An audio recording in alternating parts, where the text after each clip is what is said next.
had, the Christian Council, now you have the Cali Bishops Conference, now you have some other bodies joining the Media Coalition Against Galamsey. How does that make you feel? Well, I think it is gratifying that now we don't have Labour and all of these, the religious leaders just behind us and just the media pushing the fight. But we now have them side by side as fighting this. So it's gratifying, and the reason is because now we are at a desperate position. We are being pushed, we are being poisoned, we are at the point of death. So definitely a dying man will fight for survival. And so that's the mode in which Ghana is. We've had over 50 institutions issue statements calling for the cessation of this illegality that is going on. And currently we have formed the Ghana Coalition Against Galamsey that is made up of 10 blocks. So the media, the religious bodies, academia and research bodies, professional bodies, the youth groups, traditional leaders, we have business groups, and then other CSOs and all of that, making up 10 blocks that are that form the Ghana Coalition Against Galamsey. And it is interesting. Yesterday we had a meeting, and so we know that Labour is still consulting on which of the methods we're going to use if by the end of the month, when nothing happens, government does not take the actions that we've asked them to do. All legal and constitutional means are on the table. And I know that the Ghana Journalists Association has an EGM coming up on Friday, and it's one of the issues that will be discussed. And so we are rallying together. I know some religious bodies themselves are also planning some prayer protest, where they're going to be calling on God to do what they cannot do, but they themselves will also hit the streets in prayer with placards and all of that, and present petitions. So we are mobilizing the entire country for the president, who is the commander-in-chief, who is the person who has to act, to know that we are the sovereign. And so we are taking the statement made by the president on the 7th of January 2017, when he called on all of us to be citizens and not spectators. You have already announced that you would like to put together the presidential candidates, especially the two leading candidates, Dr. Mahmoud Bawumia and, of course, John Dramani Mahama, for them to commit to this fight. Have you reached out to them? What has been the response? Well, we've written to the two of them. We are not oblivious of the fact that it is His Excellency, the current president, who has to act now. But we also know that in 2016, the current president, when he was the leading opposition candidate in Obuasi, had denied the fact that when he came into office, he was coming to fight Galamsey. Then in 2020, we had a situation where a leading member of the NDC was in an illegal mining site, and telling them that on the 7th of January 2021, if they won the elections, they can go back into their illegality. And then in 2024, we have had the parliamentary candidate of the MPP, to say that they are forming a WhatsApp group with the current minister for Western Regional Minister and the MCs, and that when the security people come to confront them for their illegality, they should beat them and they would come to their aid. We've also had the former president, His Excellency John Mahama, talk about granting amnesty to people who have been convicted, for this illegality. So we know that partisanship tend to derail this particular fight. So our call is to get them, not to support our effort, but to support the call that we have made to His Excellency the President to declare the state of emergency on our water bodies and the buffers of our water bodies, as well as on the forest reserves that are the sources of our water, and also to revoke LI 2462. And that's our call to them. Unfortunately, we've not had any concrete responses for them. But we are carrying on. We're going to push and ensure that we get His Excellency the President to act. And anybody who would stand against it, anybody who would go and stand anywhere, and say anything contrary to what we are asking His Excellency the President to do, because they want to take that for their political advantage, we would expose them, and we've set the media to be on the lookout, and we call all Ghanaians that anybody at this time who stands against this fight to make sure that the crisis that we are in, that is of genocidal proportions, that is still going on. There are people still entering some forest reserve based on the work that Erastus did.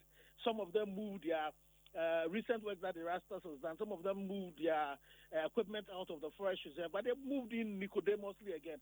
Fortunately, Erastus is in touch with the communities, and we're able to then bring the forest reserves to act. But they should not be waiting for us to act. Action has to be taken now. And so when we are told that the regional ministers have been asked to intensify the fight, I can tell you, I went to Nkoko last week. Driving on the road, you could see people. I did not have to get out of my car and go anywhere. By the side of the road, still engaged in the Galamsey. So if we say these regional ministers are doing anything, I can tell you that nothing is being done. There are still chamfans that are on the water bodies that are still destroying our water. So something different has to be done. That's why we disagree with the President of the House of Chiefs when he says we should just rely on regulatory actions. These regulatory actions, expecting the people who have to do it has not helped us. So but Ken, help me out here. You say you have already reached out to Dr. Mahmoud Bawumia, you've reached out to John Mahama, and you're saying that you have not heard anything concrete from them yet. When did you reach out to them, and how do you feel? What does that say to you? The fact that you haven't heard anything concrete from them, what does that say to you? Well, it is. We've sent that letter to them sometime last week, and both of them have not responded to us. Some of the responses have been the fact that they're busy. And you see, if you look into the manifestos of the two parties, you don't see anything about the crisis response to it.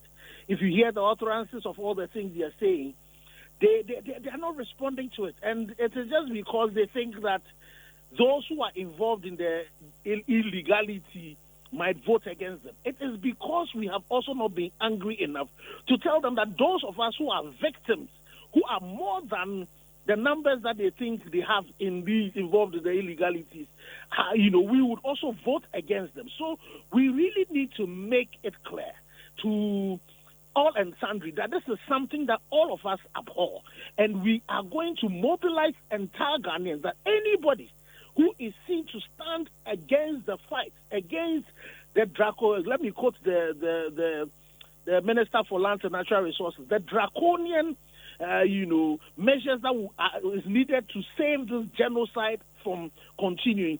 We will point that person out as being against Ghana. So we will not bother with the political parties if they won't come. We will just expose them for the silence that they have. And if any of them dare to want to think that they will take advantage of this crisis that we are asking to be fought in a draconian manner, we would expose them. But we would mobilize all resources to make sure that the right things are done. David, let me tell you one thing. You know that the Minister for Lands and Natural Resources launched the monitoring room at the Minerals Commission that was supposed to be working on the trackers that had been were being piloted for the excavators and earth moving equipment. That had been done properly. this is something that had been done, I know, by Ghanaians. Some lecturers from the School of the University of Mines, and some designers in this country. And this is working well. The pilot has been working well. The question you ask ourselves is that if we really wanted to solve this problem, why is it that we've not moved from the pilot phase to the implementation phase to ensure that all excavators are tracked in such a way that before any excavator moves, they know where the excavator is. And if any excavator moves from the concessions that have been given to him, that excavator can be stopped. Why are we not moving to that? You see, so that is why we say that extra measures are required. Because if you declare the state of emergency, one of the things that could be done is that immediately let's get emergency funds to make sure we can buy the extra trackers and make sure that every equipment. So if you are a dealer in this equipment and you have not had your equipment tracked, you will be classified as flouting the laws, and we'll have the special court that the Labour is asking to be set up. Immediately in 24 hours, you are jailed. Then we don't even have to be burning these excavators again because they are tracked. We know who it is for. We know the VIN numbers. We know where they are at every particular point in time. And so it is really important that the state of emergency be declared. And again, we are not saying ban small-scale mining. Nobody has said that. We are saying that a state of emergency over our water bodies and the buffers, that already is illegal. When we are saying that the state of emergency to extend to is the forest reserve, which are being mined, and most of the people who are there are not small-scale miners. It is Akunta Mines, it's the Heritage Imperials, who are large-scale miners, who have been pointed out as being involved in these illegalities in these forest reserves. So those are the places that we're saying that, extend the state of emergency over, so that whether you are legally there with an exploratory license and you are doing illegal mining, or you are illegally in the forest, doing it, you cannot go there because the military would descend heavily on you, and then we can then allow our water bodies to breathe. That is why you guys are calling for the revocation of the LI 2462, which allows them to go into the forest to mine and all that. But